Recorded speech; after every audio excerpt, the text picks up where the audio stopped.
hits Mitchell.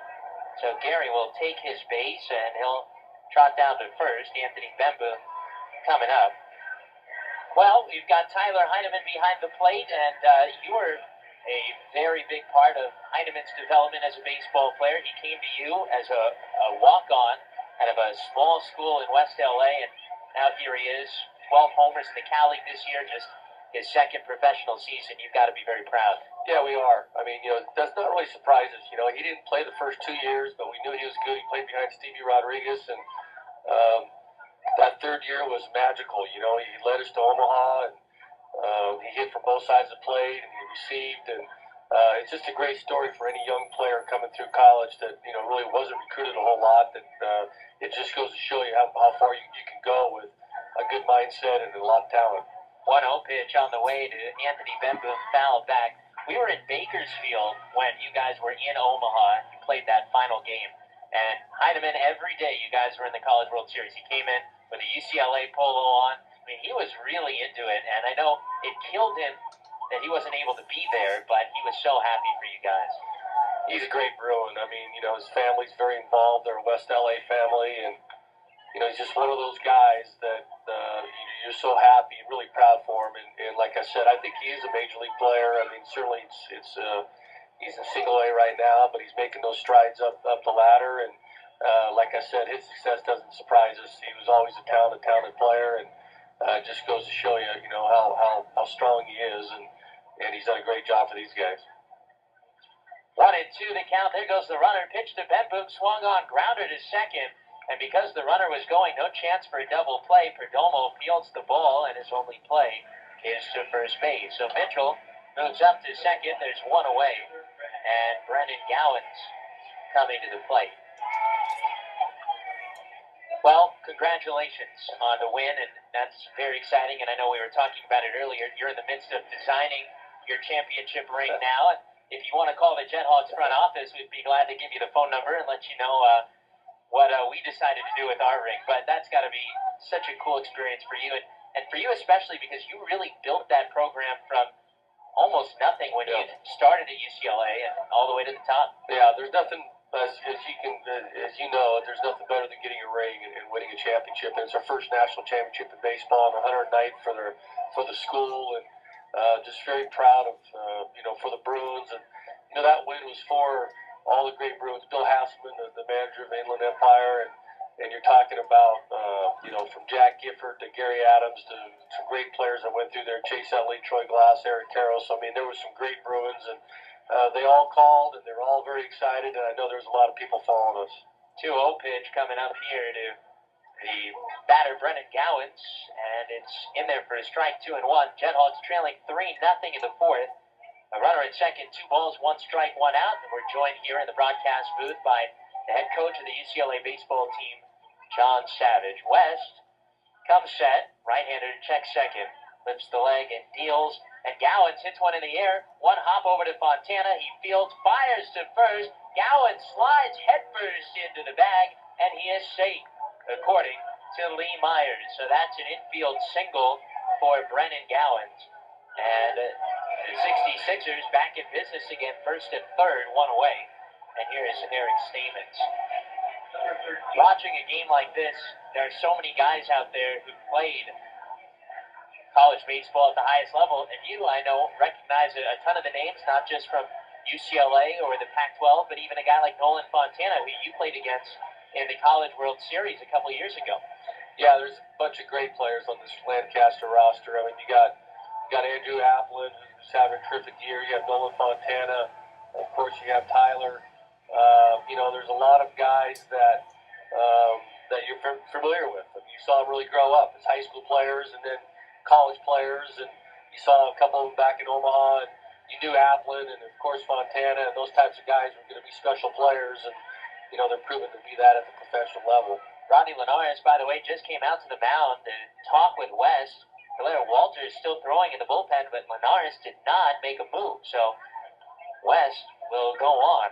First and third, 1 out as Eric Stamens steps in. Any of the guys you just mentioned, any of them you recruit pretty hard, try to get to come to UCLA, and they went elsewhere in the Pac-12? We recruited Applin. He committed rather early. Stamens Stamens bunting a ball back this way, almost ending up into the official scorer's booth to our left. And just out of the reach of Brian Moses, a college baseball coach in his own right at UAB. There's a bunch of guys on the other club too. Brian Hernandez was a great player out of Sylmar, and Austin Wood was a Florida kid that came to USC, and just a lot of familiar names. Pickoff throw to first base and diving back in Gowans. Andy Workman that went to Arizona State, and Alex Kudel, who's pitched very well for Inland Empire out of Oregon. So there's, you knew that there were going to be a lot of professionals coming out of the Pac-12. Oh, one pitch, and make that the 1-1 coming up. Stamens showing bunt, the pitch taken high, ball 2. That's a really interesting story with Alex. He was the Pac-12 pitcher of the year. Talk about all the great pitchers in the Pac-12 in last season, 2012. Starting off with Mark Capel, the first overall pick this year. And you have a guy, Alex, who the Rays drafted in 27th round. He's the Pac-12 pitcher of the year. They basically told the Angels, here, you can have him, and he's having some success, but interesting to see how that doesn't always translate, being the Pac-12 pitcher of the year, to a guy who the scouts really like. Yeah, I mean, we had a guy this year, David Berg, who's a reliever, and I coached Mark Pryor and Barry Zito, and, you can look at the long list of Pac-12 pitchers, and most of them have really been starters, and Berg was an exception this year with, being a reliever out of Bishop Mott High School and in La Puente, and, it just goes to show you that a guy that, competes and throws 3 pitches for strikes, and he saved us the last 2 years, really, and Tyler caught him a year ago, as a freshman, and it's just a great story of both Alex and the guy we had, David Berg. 2-2 pitch just outside to Eric Stamens, ball 3-2. I think we're seeing that a little bit with the Astros, is drafting guys who the scouts don't necessarily love. I mean, we've seen guys like Travis Ballou, Kenny Long take in their lower round picks, 20th rounders, and they come in here and have great success. And I think that's one of the things that Jeff Luno's done so well. He's in attendance tonight, is found some of those diamonds in the rough, guys who haven't gotten all that attention in college. Next pitch inside, and that's ball 3. 3 balls, 2 strikes, 2 men on, runners at first and third, 1 out, and UCLA head coach John Savage, the national champion, joining us here. Tell us about Omaha. What was that like? Oh, it was remarkable. I mean, they've done such a great job with the ballpark. There's 28,000 in there every night. The crowds are exceptional.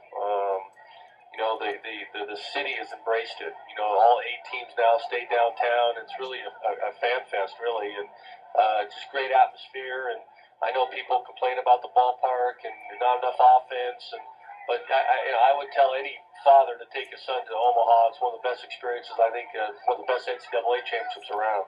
3-2 pitch, runner goes from first, and it's popped up on the infield. Perdomo comes over, makes the catch. Gallants retreats back to first base, and now there are 2 away. Alex Yarborough coming up.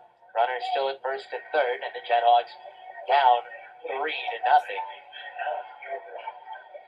And it was, how much do you think that first trip the year before helped your guys who came back win it all this year? I think it was big. We've been to Omaha 3 of the last 4 years, played for a national championship in 2010, and then we went with Tyler in 2012, and that was really the team we thought would make a serious run. And we beat Stony Brook, and we lost to Arizona, who eventually won the national championship, and then we lost to Florida State. Our season was over. But it's huge. You have that experience. You know where to practice. You know your off days. You know the ballpark. It just seemed a little more comfortable, and it seemed to be that our guys were, in the right frame of mind. And it's the hottest team. Everybody knows that, and at that time we were. 0-1 the count to Yarborough. West deals, and a slider is taken outside. There goes the runner. Gowans to second. Throw down from Heineman, and Gowans is in there safely. Tyler has done a fantastic job this year throwing. It's about 40% success rate in getting base stealers. What was he like as a catcher at UCLA? He was exceptional. I mean, I think he's one of the best catch and throw guys, certainly in the Pac-12 at that time, and I think he's got the perfect size. I mean, it's a strong body. He's got a terrific feet. He's got good hands. Really a quick exchange. So I think the catch and throw is certainly major league caliber. 1-1 pitch, and that ball is a strike at the knees, 1-2. When Heineman first came to UCLA, when he came in saw him play. What did you think was his ceiling then, and what did you think was his ceiling now once he left the Bruins program? Well, it's funny you asked that because it's a great question. I mean, I think people thought even up to last year that he was a little bit overdrafted. 1-2 pitch. There's a ground ball hit to the left side. Fontana fields in the hole. Long throw to first in time to get Yarborough, and that ends the inning. And, Coach, if you wouldn't mind sticking around, we'll finish that question when we come back from this commercial break. West gets himself into some trouble and then gets out of it. He leaves 2 men in scoring position. Inland Empire comes up scoreless, 3-0 as we go to the bottom of the fourth. First got to your program, and then what did you think his ceiling was once he left as Fontana takes the first pitch in for a strike, 0-1? Well, I just think, like I said, I think people thought, a few people in the industry felt that he was a little overdrafted, and it was a value draft, and, you know, he'd signed for a slot and that whole thing, but, you know, I really think at the end of the summer, he proved certainly all those people wrong, and he went out and led the New York Penn League, and, you know, his catch and throw was never in question, and now, you know, you have a prospect and a guy that can grind it out, and a guy that can go up to higher levels and handle himself both offensively and defensively. Nolan Fontana on an 0-2 pitch, swings and misses. The ball probably a little bit low. So 1 out on the first strikeout of the game for Danny Reynolds. And here comes Carlos Perdomo to the plate. Other thing I was curious about, people talk about the Pac-12 and the brand of baseball, such a great conference, and just baseball on the West Coast, Southern California, so good. But how do you think a team like yours would compete with a team here in High A? What do you think is the level of baseball and pro ball that is most similar to the brand of baseball and the level in the Pac-12? Well, I think it's similar to A baseball. I mean, you know, you got a lot of physical guys on the field right here. I mean, I think from top to bottom, the depth of the roster certainly is stronger physically at this level than you see our roster. But, you know, I think our frontline pitchers can certainly handle themselves in this league. You know, I think, again, the depth of the pitching staff would certainly get exposed over a 140-game schedule. But, you know, you see an Applin, you see a Heineman, you know, you see an Alex Kudel. I mean, you see guys that come in and perform very, very well. I mean, so I think we could certainly play in this league, but I think at the end of the day, over a long period of time, you'd see the physicalness catch up to us. But a lot of great players have come out of the Pac-12, and it's one of the high-profile leagues in the country, and they produce a lot of major league players. So if you had a group of all-stars, I think you could certainly compete on it every night. Carlos Perdomo on a 3-1 pitch, swings, lines a ball into right field for a base hit. He'll take a turn and stop at first. Second hit of the game for the JetHawks, and they have a runner at first here in the fourth with 1 out, and Joe Sclafani coming to the plate. You mentioned a group of all-stars. You could put together an all-star team from some of the players that you've coached who've gone on to play pro ball, and especially the arms. You talk about Trevor Bauer, Garrett Cole. We saw Nick Vandertyg made his first start here, and I know now he's up in the Northwest League. What's it like seeing those guys move on and have such great success and get drafted so high? Well, like I said, we're very proud. A lot of hard work put into those guys. I think they were prepared to, fight the fight like we talk about on a daily, schedule as a professional player. And, a lot of those guys' success doesn't surprise us. I mean, they were exceptional guys in college, and they continued to be even better pros. 0-1 the count to Sclafani, and the next pitch, up and away, ball 1. 1 ball, 1 strike. I mean, it's pitching, it's fastball command, it's the quality of the secondary pitch, it's change in speeds, it's be able to handle the inner half of the plate, pitching on the inner half, and then, certainly getting ahead and counts and leverage, and, so the game doesn't really change. I mean, if you're an efficient guy at our level, a lot of times they'll translate to this level. Changeup taken outside, 2 balls and 1 strike, and pitching in the Pac-12, you certainly see some great arms in one game. I don't get to go to a lot of baseball games, at least not anymore, and especially not UCLA games coming from USC. But I did happen to go. I was very lucky. I did go a couple years ago, just on a Saturday out of nowhere. Went to Jackie Robinson Field and saw a great pitching matchup between Trevor Bauer and Josh Osich. Yeah. And you guys were bested by Osich, who threw a no-hitter against you guys. And that was fun to watch. And we've seen Osich this year with the San Jose Giants. He was really good, an all-star closer in the Cal League, moved up to Double-A. There goes Perdomo on a pitch that's taken outside for ball 3, and the throw is in time to get Carlos. So the JetHawks run into an out. Perdomo caught stealing, and there's 2 away. And the count to Sclafani is 3 balls and 1 strike. One thing I've been really curious about, and when you took over the UCLA program, I think in your first season, I don't have the number right in front of me, but I think you guys won something like 15 games. 15's right. 3-1 pitch to Sclafani. Swung on, hit in the air, right center, very deep. Mitchell going way back. He's at the track. It's going to get over his head. And 1 hops off the wall. Sclafani into second, not stopping. On his way for third, and he is in there with the stand-up triple. So that's nice to see, but it really stings to know that Perdomo was just thrown out on the previous pitch. JetHawks maybe a chance to get a run, and now MP Kokonos will have to come through if he wants to score Sclafani. Well, 2005, that was your first year with UCLA, 15 wins. Here you are, 2013 National Championship. What went into those 8-9 years, and what was the key to the development of the program? You know, it's a lot of hard work. Certainly getting the right people in the program, right mindset. That first class of Brandon Crawford and Ryan Babineau and Tim Murphy and Jermaine Curtis, who just got called back up with St. Louis yesterday, and David Huff, and who's pitching the major leagues, Tyson Brummett, who's pitching the big leagues, Hector Ambrose is pitching the major leagues.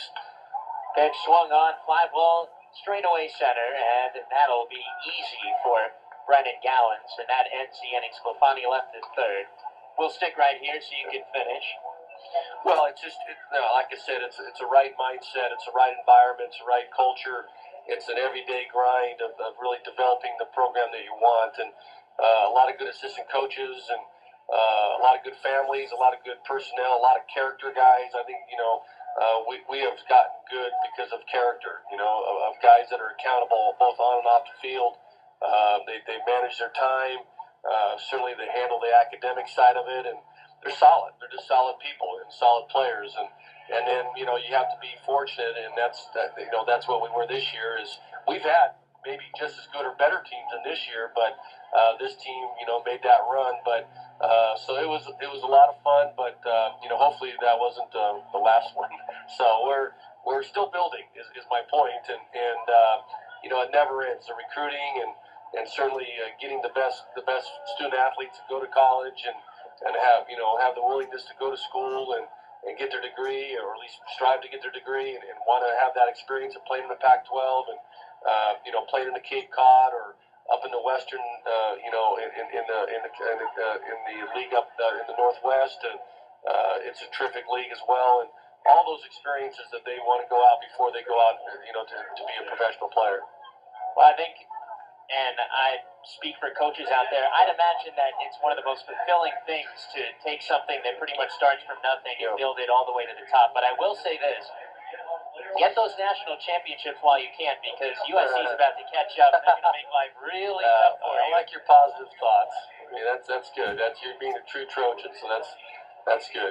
All right, Coach Savage. Well, thanks so much for joining us. A real pleasure, and it's been fun watching Tyler Heineman. We know that you played a big part in the player he is today, so that's very cool. Obviously, you do a great job, and they're lucky to have you, and I wish you the best of luck as well. Thank you very much. That's UCLA head coach John Savage here from the broadcast booth at the hangar. We'll take a quick 30-second break, come back with the top of the 5th inning. JetHawks down 3-0. Over the